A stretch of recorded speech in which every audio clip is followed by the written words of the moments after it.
Hi, ako si Baby Bear. Wala akong pake. Pero ako si Doray. At ako naman si Unggoy. So ano naman kabaklaan ang kailangan mo? Gusto ko sana makauwi na sa amin at makita ang aking nanay at ang aking kapatid. Maaari niyo ba akong ihatid, ha? Sure. Oo naman. Yay! Group hug! Anong nakakatawa? Ay!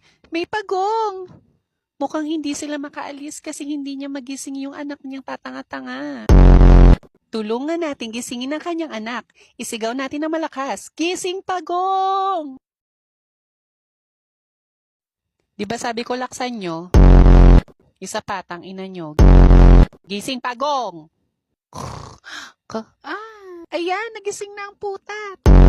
Tara na.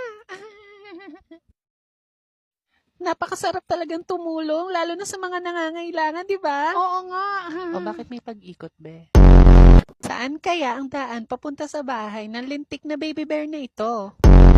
Pag pinili mo ang pula, ibig sabihin tanga ka. O sa asul? Saan kaya? Tama! Sa asul! Tara na, ihatid na natin ang mukhang unggoy na bear na ito. Oo nga, mas mukha pa siyang unggoy kesa sa akin.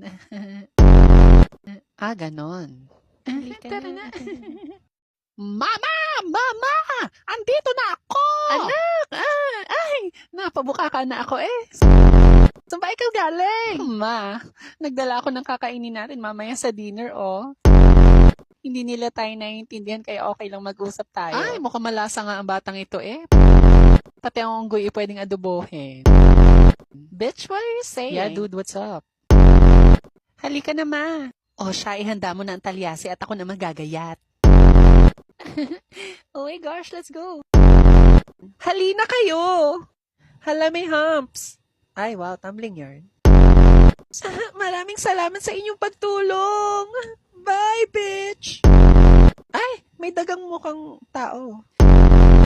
The wheels on the bus go. Ay, nakalimutan din namin nakasunod. Kasi papansin kayo. Shoota, may humps na naman. Uy, wow. Ayan, mga cause of delay na naman. There was a farmer. Ay, ano nga bang kasunod nun? Ang tatanga pala ng mga hayop dito. Maraming salamat sa inyo, Doray. Oo na, ang dami mo sinasabi. Ay, shoota, oh! Mary had a... nakalimutan ko ang lyrics. Ang tanga nyo na nga, nakaharap pa kayo sa daan.